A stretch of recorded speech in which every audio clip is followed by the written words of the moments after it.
What he just said has Habs fans fired up, as in a recent exclusive interview with RG, Jeff Gorton reveals all about the goaltending situation, including some incredible comments about Jacob Fowler that not only reveal the faith that the Habs organization have in him, but how his path to the NHL could be faster than any of us anticipated. We had to dive into what he said, not only about Fowler, but about the goaltending situation going into this year and who could very well be getting a lot more games. And we also have an article outlining some Habs trade talk with one certain Newfoundlander coming up as a prime trade bait candidate. Alex Newhook, all that great stuff coming up on this episode of Habs Digest. And you know what, Jesse? Let's start with the goalies. We're switching it up today. We're going to start with the big topic, but we are going to wait a minute for Jacob Fowler because I wanted to start with what Jeff Gorton had to say about the kind of Habs goalie situation this year, right? He said, look, we're in the position where our teams at that, if somebody comes in and wins the job, then I think we'll always look at that and try and promote from within and let some of these young guys play when they're ready. Did I hear Jacob Fowler? Probably not, but hold on. We're going to get to that. I promise.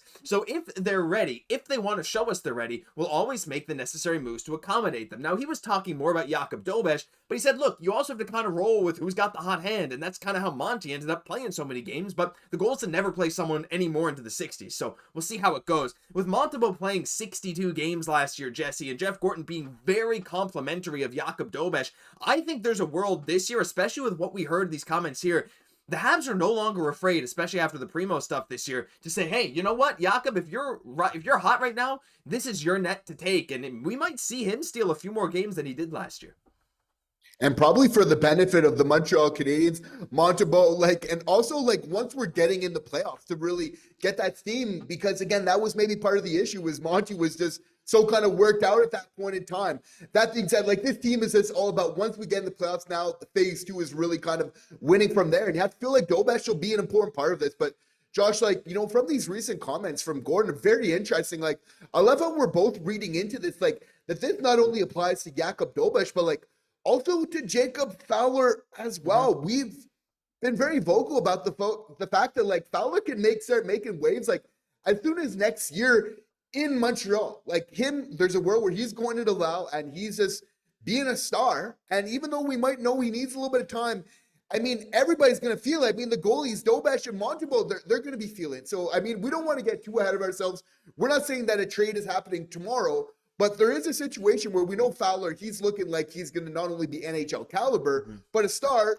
And we're looking at 3 NHL caliber goalies with Dobes, Montembeault, Fowler, something needs to give. And of course, it's a fluid situation, and we're going to kind of play it as it goes.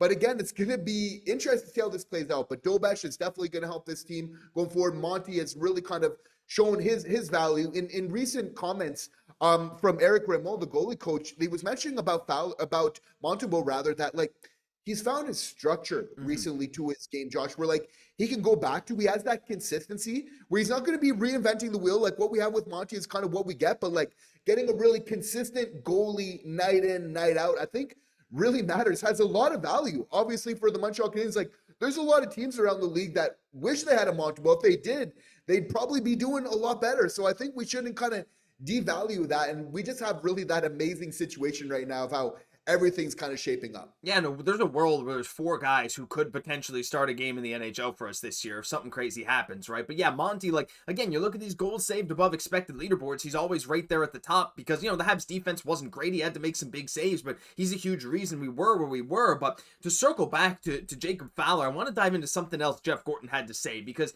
while yes, if you want to steal a game, that applies to Laval as well. We saw Fowler go in and steal the net in Laval. It's not just Dobes stealing Monty's games or Kaiden stealing Monty's games or Kaiden stealing Dobes' games, whatever. It applies to Laval too, but the specific comments about Jacob Fowler were amazing. Jeff Gorton said the thing I liked about Fowler right away is that he's a confident kid. He got in 3 regular season games and it never really looked like a big jump for him. It looked like he could handle it no problem, and finally went on to say that the kid's pretty bright, and I was really impressed with how he went down there and fit in really well. He doesn't have a big ego. He's got swagger. He's got confidence, but he handles it the right way. I think he kind of knows what the path looks like for him, but deep down, I'm sure all these kids think, maybe I can get there a little quicker. And that to me is, I think he's bang on. I think especially with a guy like Fowler who has, again, the swagger, the confidence that he has, the guy who said in his draft interview, I've been overlooked my whole life and everywhere I go, I just win. And that continued this year, Jesse, when he went to Laval after an incredible season at Boston College, came to Laval, stole the starter's net from Cayden Primeau, was better than Cayden Primeau in the playoffs. unreal stuff from him. And again, like, we circle back, I'm not saying it's likely that he'll get any time in the NHL this year, but again, we're talking like we're in a great situation where we don't have to rush him. And I think like he's going to shock a lot of people this year. I think he's going to be the starter in Laval in my mind. And honestly, I think it's going to be sooner rather than later, especially with Jeff Gorton's comments here talking about him, that we'll see him in the show. Because we really have a star in the making. Not only do we have like very stable goalkeeping right now with the Montreal Canadiens, Jacob Dobes, again, kind of an X factor there of what remains at least a very solid backup, what it's looking like right now. But at the same time, like really that star in the making, like at every single position, we just have that player that can be a game changer with Jacob Fowler is absolutely looking like, and quoted by Gordon as saying, not only good, but very, very good kind of going forward here. So it's just a dream situation where it's like, the Montreal net is kind of taken care of. There's a star in the making. Not only that, but you're getting like a kind of an NHL caliber type of goalie, Quasi and Kaiden in there, who's like willing to like still play in the AHL minor, kind of mentor a Fowler, which matters, but still be good enough to kind of play in the NHL in a pinch. So it's really kind of a dream situation of everything that's shaping up for the Montreal Canadiens and Nets, which I think given our history is only right, Josh. Oh, I get, yeah, absolutely. This history of so many great goaltenders, including you can't actually see the number, but I think you guys who watch the show enough know exactly who this is, but there's many more than just that. Leave your thoughts on Jacob Fowler and the goalie situation down below, because it's going to be so fun to watch this year. I've been watching so many highlights. I'm craving hockey. We're too far away, Jesse, but look,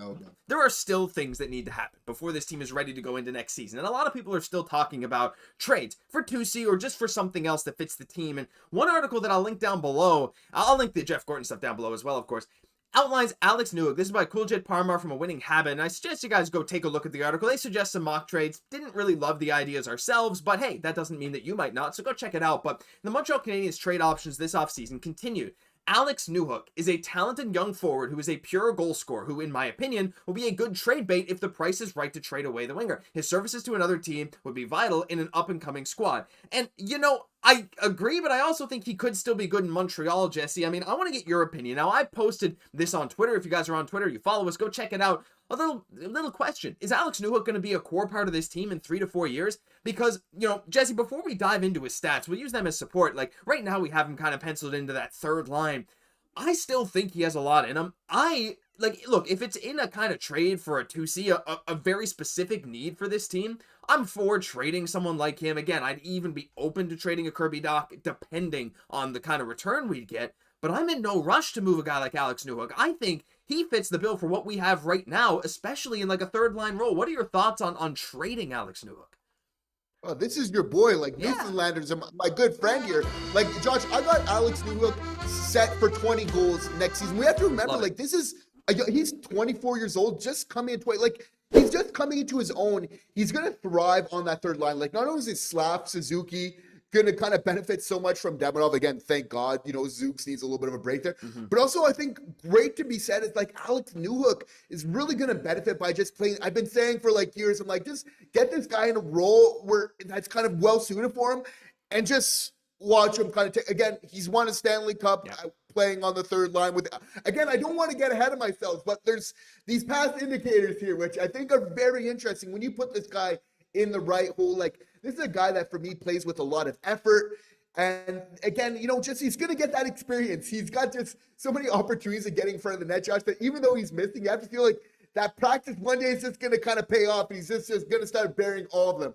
I really got some faith in him going forward, even though, and we kid, like I don't expect him to be like a through the roof goal scorer. Like I do expect him to kind of continue to get better. I think like absolutely 20 goals, absolutely worthwhile. I think he can play a couple very role, be kind of a Swiss Army for the team. I think with the heart that he kind of brings with, he's just like kind of a feel-good kind of player this year for the Habs that I really want to see succeed. Oh, for sure. Me too. I mean, he's one of my favorite Habs. Like, I love Alex Newhook. I want him to stay on the Habs as long as he's playing hockey, and he's so exciting to watch. I know a lot of fans kind of turned on him because he kept missing the net in tight, but like, just think about how many chances he drove this past year. And there's one little thing I wanted to show, Jesse, and I feel like we need to remind people that Alex Newhook in 23-24, he played 55 games. He had a bit of injury trouble. He was on pace for 22 goals and 50 points, right? Yeah, A 20-goal, 50-point season would be incredible for a third liner. Mind you, Brendan Gallagher scored 21 goals playing mostly on the third line this year. So, like, it's not impossible, especially with the chances he generated. Not to mention,